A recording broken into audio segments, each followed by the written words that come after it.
Si les discussions autour de la pandémie de Covid-19 ont pour autant donné une place importante aux questions de solidarité, il est sans doute regrettable que la solidarité ne soit véritablement convoquée qu'en période de crise. Elle est pourtant au fondement de nos sociétés et de toute action collective.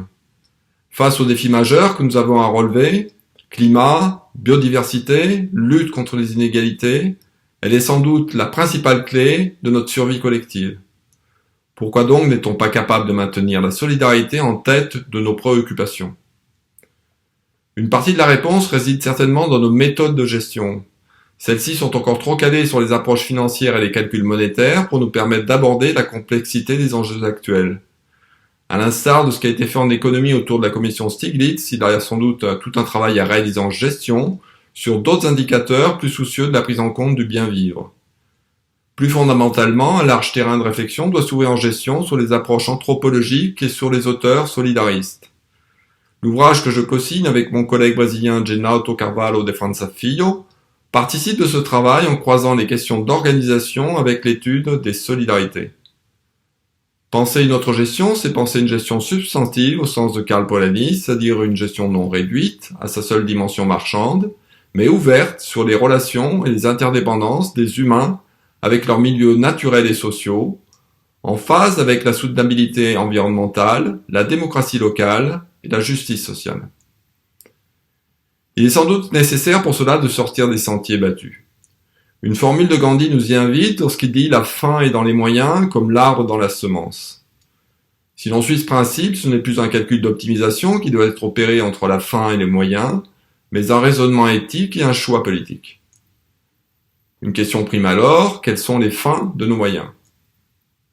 Dans ce contexte, on sera amené à distinguer la gestion d'une association de la gestion d'une entreprise. On séparera dans l'analyse et l'action la gestion des biens privés, la gestion des biens publics, la gestion des biens communs. On envisagera une gestion démocratique marquée par l'intérêt général pour les organisations de l'économie sociale et solidaire.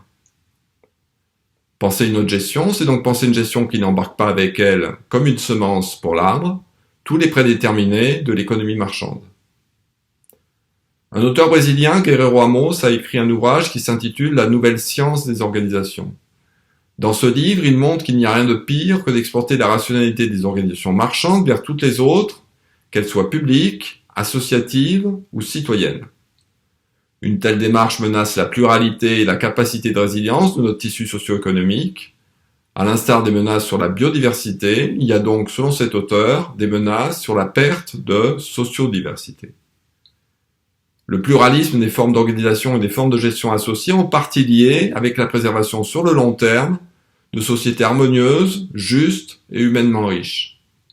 Le temps presse, il s'agit de sortir du dualisme réducteur du couple gestion privée, nouvelle gestion publique, pour enrichir notre compréhension du monde par l'approfondissement des enjeux d'une gestion démocratique des communs. Merci pour votre attention.